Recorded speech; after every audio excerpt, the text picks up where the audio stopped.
မြေမြုပ်မိုင်းနဲ့စစ်ကြံလက်နက်ပစ္စည်းတွေရဲ့လူသားတွေတရိษံတွေအပေါ်ချင်းချောက်မှုအန္တရာယ်ကအလွန်ကြီးမားပါတယ်။အဆိုးဆုံးကအသက်သေးကြီးပျက်စီးတဲ့အထိဖြစ်စေသလို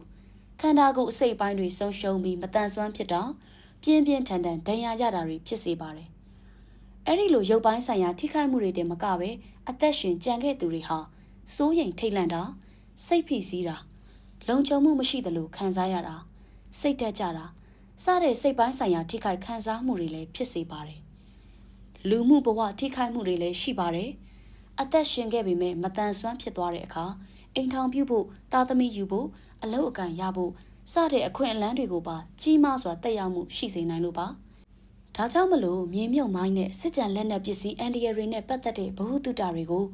ကိုနေထိုင်ရာပတ်ဝန်းကျင်မှာမျှဝေပေးရင်ချစ်ခင်ရသူတွေကိုပောက်ကွဲလက်နက်ပစ္စည်းတွေရဲ့အန်ဒီရတွေကနေကာကွယ်ကြရအောင်ပါ။